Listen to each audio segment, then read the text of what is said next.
41 రోజులు కఠినమైన అయ్యప్ప దీక్షను అత్యంత భక్తి శ్రద్ధలతో చేసిన రామకృష్ణపూర్ అయ్యప్ప మాలదారులు నేడు శబరిమలై అయ్యప్ప స్వామి దర్శనానికై బయలుదేరారు. గురుస్వామి గాది కృష్ణమూర్తి అయ్యప్ప మాలదారులకి ఇరుములు కట్టి ప్రత్యేక పూజలు చేశారు. శరణుఘోష శరణాలతో అయ్యప్ప ఆలయ ప్రాంగణం మారుమోగింది. శబరిమలై క్షేమంగా చేరుకొని హరిహర పుత్రుడు అయ్యప్ప స్వామిని దర్శనం చేసుకుని తిరుగు ప్రయాణం కావాలని గురుస్వామి కృష్ణమూర్తి దీవించారు. ఎవరి బాధ్యత వాళ్ళు తీసుకోవాలి. ఎవరు కూడా ఒకరి బాధ్యత అప్పచెప్పదమ్మా. అప్పుడే బయటికి వెళ్ళిన వాళ్ళు ధైర్యంగా మళ్ళీ మంచిగా వస్తారు. ఇంకో స్వామి చెప్తే ఆ స్వామి చూస్తే ఈ స్వామి దర్శనం కాదు. అందరూ కలిసే ఉంటారు. మీరు ఎవరు కూడా దిగులు పడద్దు. అందరూ క్షేమంగా వస్తారు. మీ తల్లుల ఆశీర్వాదం ఏంటంటే వాళ్ళకి ఎటువంటి బాధ్యతలు ఎవరికి అప్పచెప్పదు.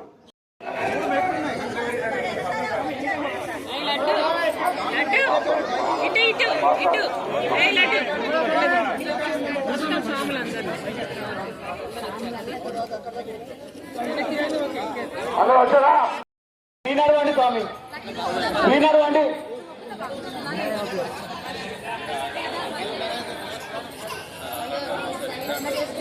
అక్కడే నిలబెడతాయి.